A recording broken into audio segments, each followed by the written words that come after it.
আমরা যখন এই টুর্নামেন্ট শুরু করি আমাদের উদ্দেশ্য ছিল ফুটবলকে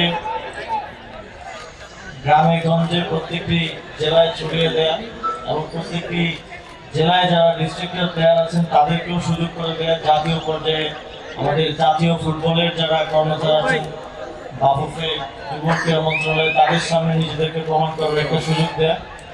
এবং আপনারা দেখবেন যে আমাদের এই টুর্নামেন্টে আজকে যখন ফাইনাল হচ্ছে, ফাইনাল দুটি টিম এসেছে, সবাই কিন্তু ডিস্ট্রিক্টের প্লেয়ার, কোথাও থেকে ভাড়া করে বা অন্য কোথাও থেকে নিয়ে এসে প্লেয়ারদেরকে নিয়ে দল গঠন করা হয়নি। ডিস্ট্রিক্টের একদম ওন প্লেয়ারদেরকে দিয়ে দল গঠন করা হয়েছে, যাতে করে আমরা আমাদের ট্যালেন্টগুলোকে নিয়ে আসতে পারি এবং তাদের মধ্য থেকে সুযোগ করে দিতে পারি তাদেরকে জাতীয় পর্যায়ে নিজেদের যেই দক্ষতা এবং যোগ্যতা সেটা প্রমাণ করা।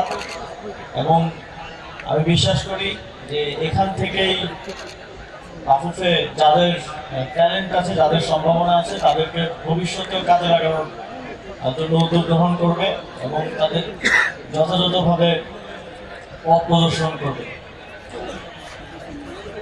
আমরা মনে করি যে ফুটবলের প্রকৃত বিকেন্দ্রীকরণের জন্য এই ধরনের টুর্নামেন্ট শুধু জেলা পর্যায়ে নয়, উপজেলা পর্যায়ে এবং আরো বেশি ইউনিয়ন পর্যায়ে থেকে হওয়া প্রয়োজন।